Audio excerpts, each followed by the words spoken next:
So I'm up on a roof today, and I'm going to show you some of the things I do when I'm not doing electronics or other fun stuff at my house. So I'm working on a rental house that my parents own, and I was up on the roof to patch a couple shingles at the top and install a vent, and I found a rotten spot here, and I already pulled this out a little bit, so I thought, you know, I should shoot a video of this. So what's happened is, over time, water got in and it rots out the plywood wherever the water gets in.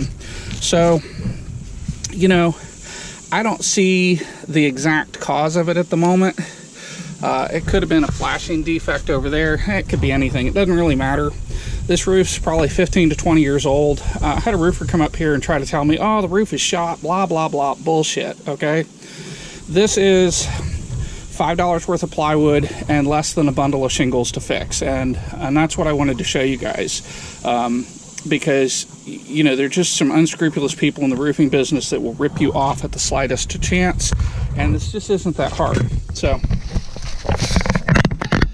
first things first, you need a hammer and you need a pry bar.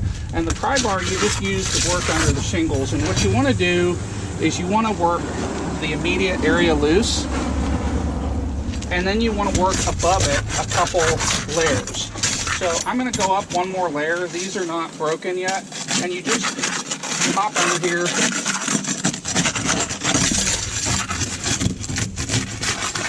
And all you're doing is breaking the seal so that as you start to remove shingles, you don't damage any of the other shingles. And if you do, it doesn't matter. Just one more shingle to replace. So what we got to do first is get under here and see what's going on.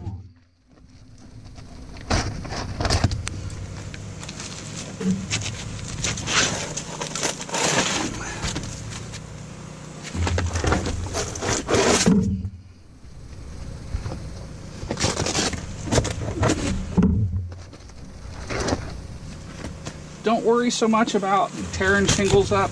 They're cheap. And they're fairly easy. So we need to go up one more layer. And I'm at the edge of the roof, so I'm just throwing the debris down. I'll deal with it. I'll deal with it later when I'm off the roof.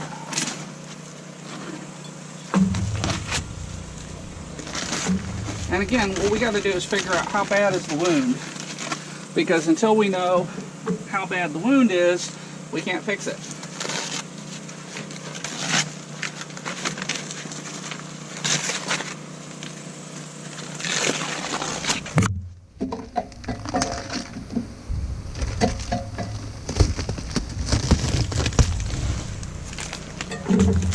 So this looks worse than it is. I promise you it's just really not that big of a deal.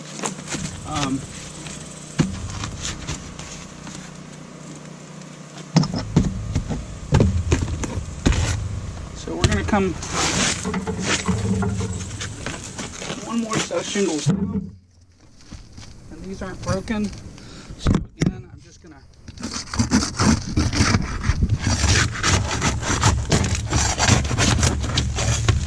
pop these loose.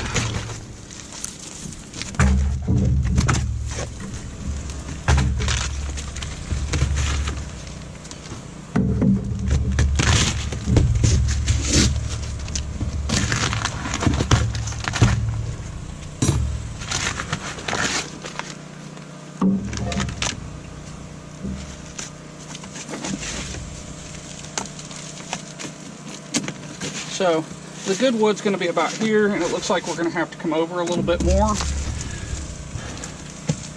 And then this is good wood here, so we won't go any further than that.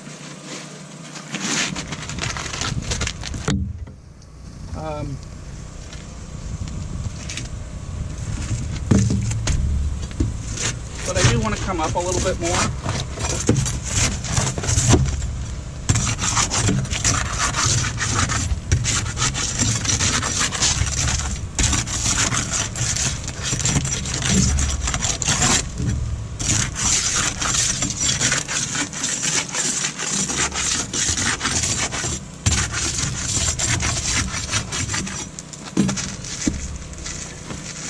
Now, one thing I want to take a moment and point out is if you've got an older roof, you can do a repairability test. And a repairability test, make sure these are broken, and then just take this and bend it up to about a 45-degree angle, let it down. If it doesn't crack or break, you're good.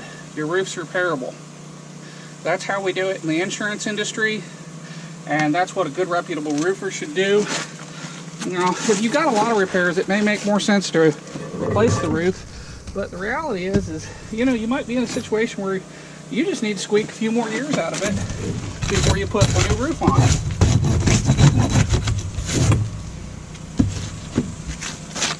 And that's okay. You know, so I'm not 100% sure what the root cause of this is, but we'll get to it.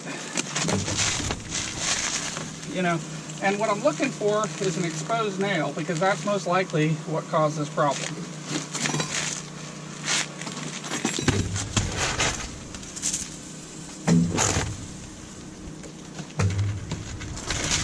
What happens is, over time, water drips comes down around a nail, and it gets the wood wet, and then rot starts in, and that's a normal process. And then at that point, it eventually just rots out if it's left long enough.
Alright, so this is the edge of my good wood.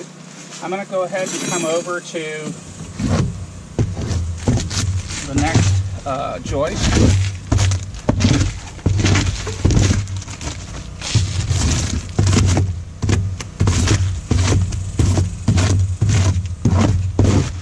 So my joist is right there, so this is where my patch is going to be, and then I need to figure out how far down to come.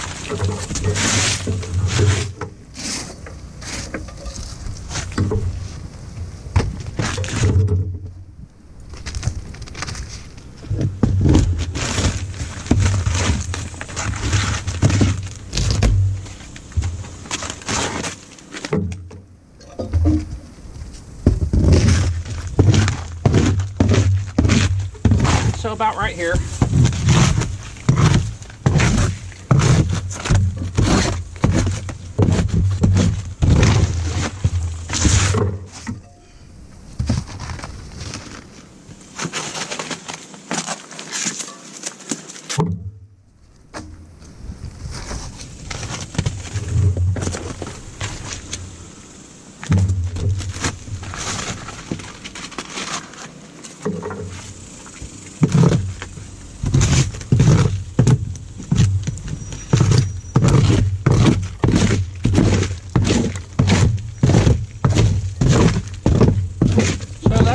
Area.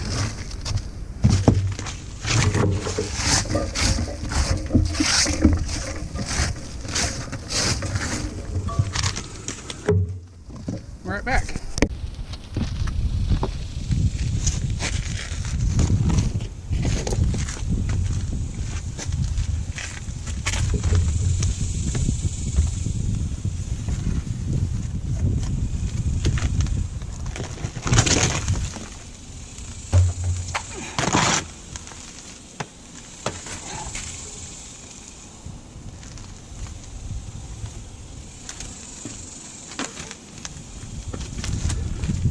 Alright, so I've outlined where I'm going to cut out, and I'm going to go get my saw and get busy on that. So, first things first, you want to set your depth of cut to be about what your board is. Yeah, that actually looks a little high.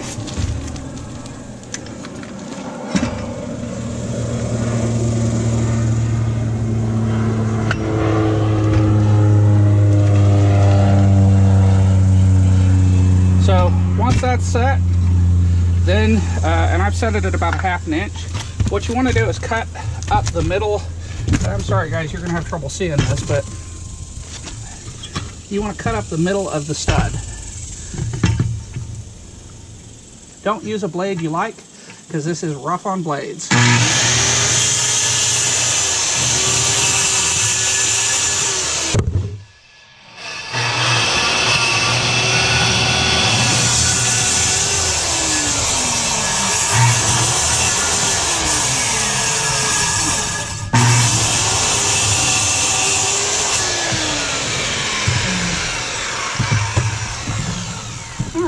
That didn't quite do it, so I'm going to lower it just a little bit.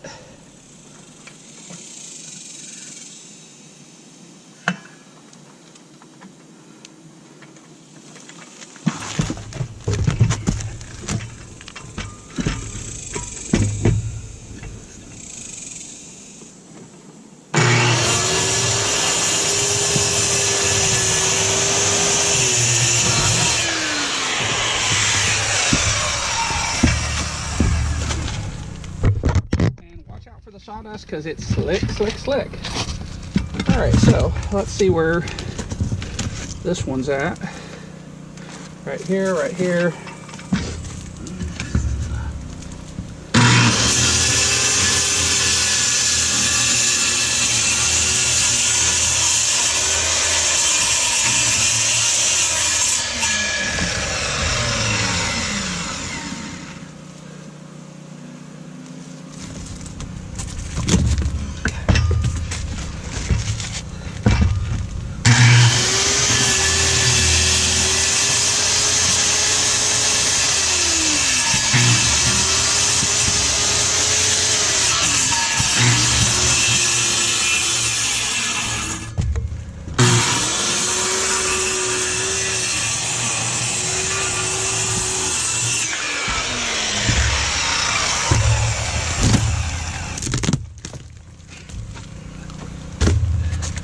Alright, so I've got a little bit more down here to cut off. It wasn't much of a stud here. Oh, shit, worked for all day.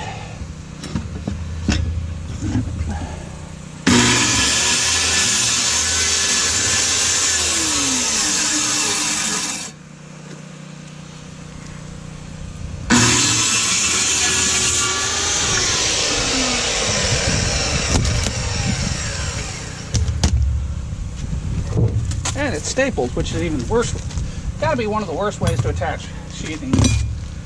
Doesn't stand up in a storm.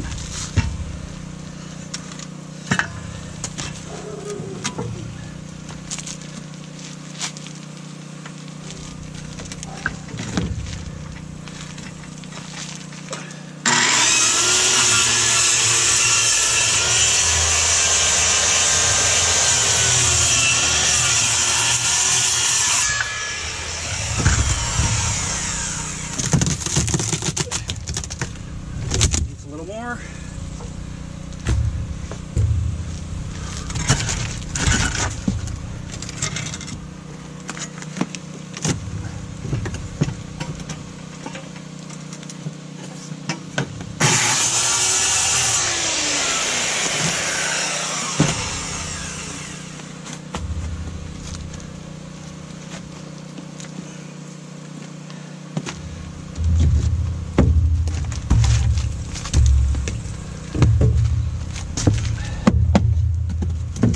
Alright, so at this point, I need to get my tape measure so I can measure this. I'll be right back.